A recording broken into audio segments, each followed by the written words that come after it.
warahmatullahi wabarakatuh. Assalamualaikum warahmatullahi wabarakatuh. Waalaikumsalam. Nama saya Nuryani, asal dari Pekandangan Indramayu, Pak. Tapi dulunya dari Bantaragung. Orang yang meninggal itu banyak macamnya. Ada yang meninggal karena ketabrak mobil, Ya. ada yang meninggal karena sakit, ada yang meninggal karena tenggelam dan lain sebagainya. Yang saya tanyakan yaitu orang yang meninggal mati mendadak karena tumbal. Karena di desa ini sering orang geger mati mendadak misalnya karena tumbal. Nah, yang ingin saya tanyakan menurut Islam, orang yang meninggal karena tumbal itu bagaimana? Maksudnya begini Pak Kiai, apakah benar-benar sudah meninggal atau belum, masih hidup? Cukup sekian Pak Kiai. Oke. Dengarkan Al-Quran yang dikatakan oleh Kanjeng Nabi Ibrahim. Allazi huwa yumituni wa yuhyin. Dialah yang mematikan aku dan dialah yang menghidupkan aku. Wallazi yut'imuni wa yasqin. Dialah yang ngasih minum aku, dialah yang ngasih makan aku. Wa idza maritu fahuwa yashfin. Ketika aku sakit juga yang menyembuhkan Allah juga. Tidak ada selain Allah yang bisa menghidupkan dan mematikan. Mau ketabrak, mau kena racun, mau kelindes mobil, mau ketembak, mau tenggelam, mau kena sihir, mau kena, semuanya itu jalan kematian. 1001 jalan menuju Roma. Kita semua ke Jakarta. Ada yang naik mobil? Ada yang kereta api? Naik motor? Naik bus? Terserah. Yang penting tujuan kita sama sana. Itu hanya jalan kematian. Hakikatan yang mateni itu Gusti Allah. Kalau sudah mati ya sudah selesai. Idza mata ibnu Adam in qata'a amaluhu, sudah selesai.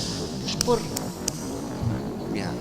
Yang dinyatakan belum mati itu hanya orang yang mati sebagai pahlawan membela kebenaran, yaitu para syuhada.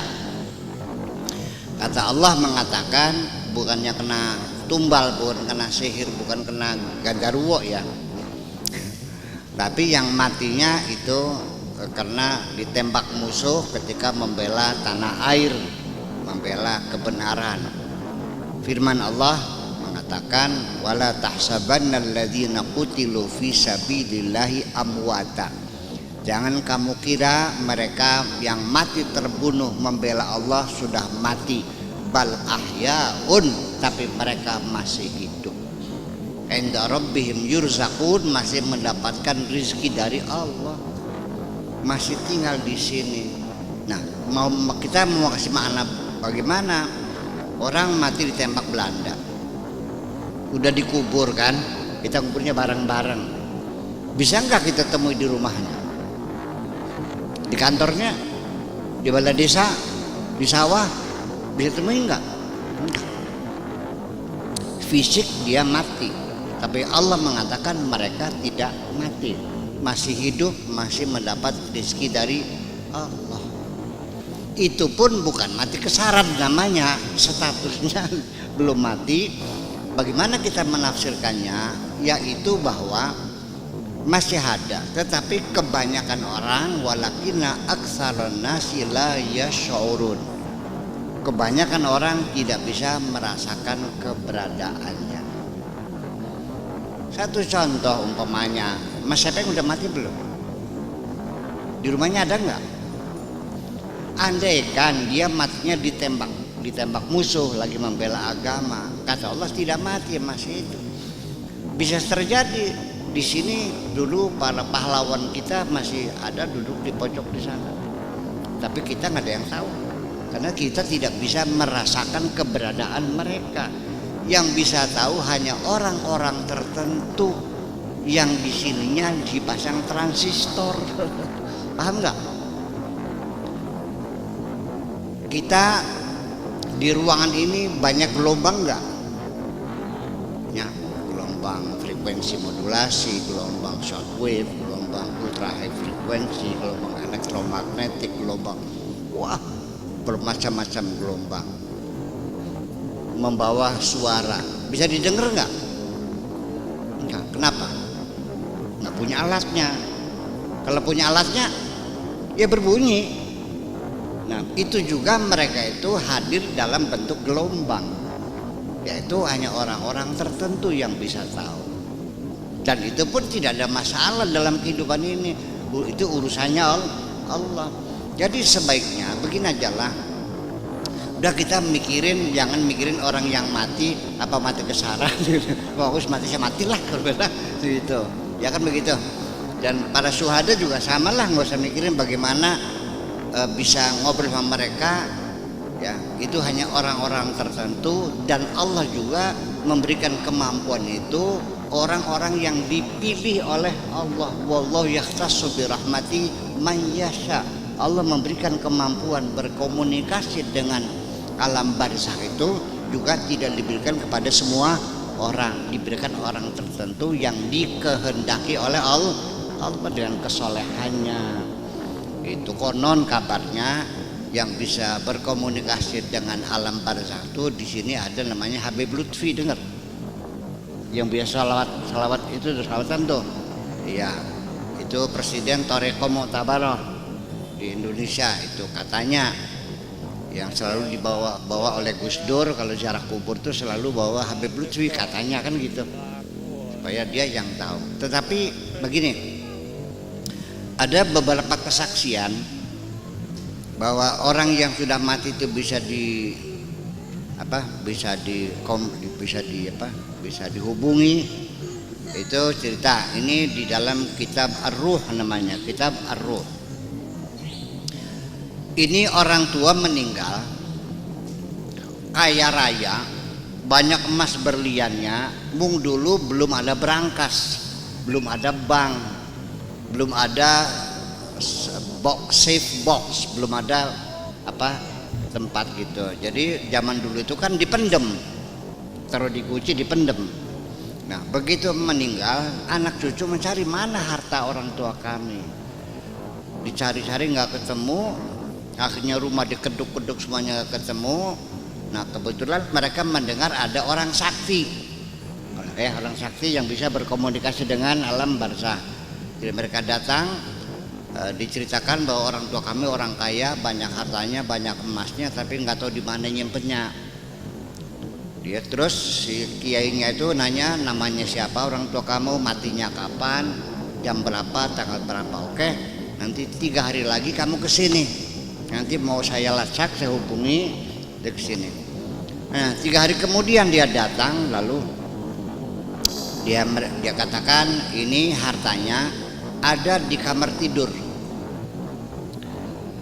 Masuk ke kamar tidur 3 langkah, lalu belok ke kanan selangkah di situ.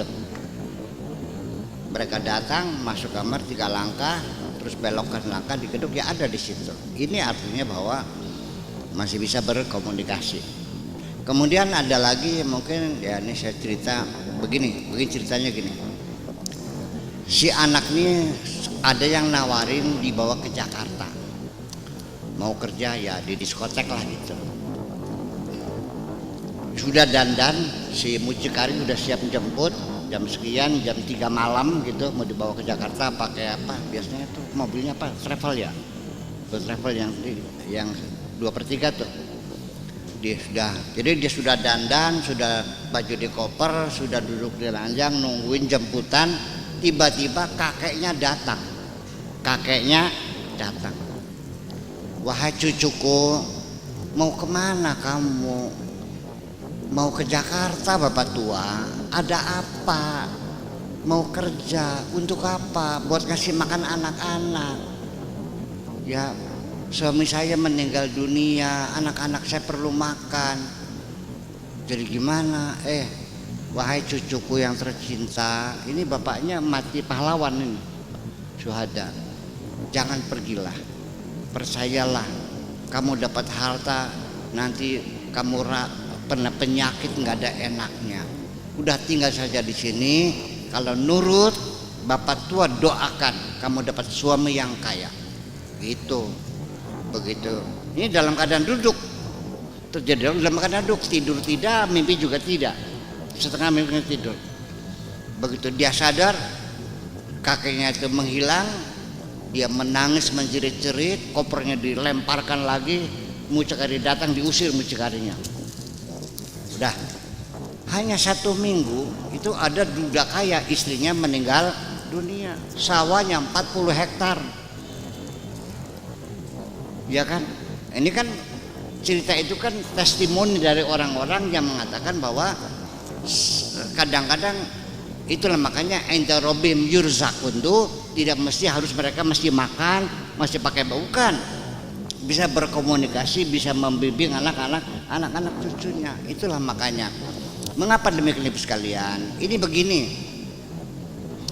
orang tua yang soleh itu masih bisa menjadi pertimbangan anak-anaknya mendapat nasib baik karena mempertimbangkan orang tuanya. Tetapi kalau orang tuanya itu enggak soleh, jahat, ini ngeremek anak putunya dewek gitu. Sampai sekarang anak putunya kah orang kawin-kawin lah kasih ngelamar sih. Uang tuanya beli bener salah kah? Iya kan? Nah, jadi artinya bahwa Nabi Khidir itu sendiri menyelamatkan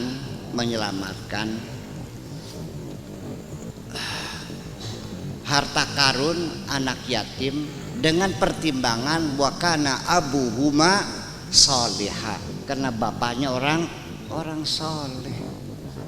Percaya enggak? Kalau kita ini baik-baik di dunia, Bu, anak cucu juga mendapat keberkahannya. Percaya enggak? Umpamanya saya mati, anak saya namanya Awab tuh main ke rumahnya Jaul ini Jaul kan, lamun anak kita tekaning sirah, waya balik disangoni belenang, sangoni tetep aja kelinganing bapaknya. Jadi kalau kita sayang sama anak cucu, tolong dong kamunya yang bener, jangan buat ulah. Nanti anak cucumu ikut sengsara semua. Percaya nggak Bu? Aduh amit-amit pitung turun, masa gerap kita dia mantu koro turunannya gentok. Ya kan? Nasib mereka juga terganggu karena kelakuan kita ini. Maka kalau kita menitipkan anak cucu kita kepada masyarakat, cobalah kita banyak berbuat baik kepada masyarakat kita. Saya kira mungkin begitu. Terima kasih.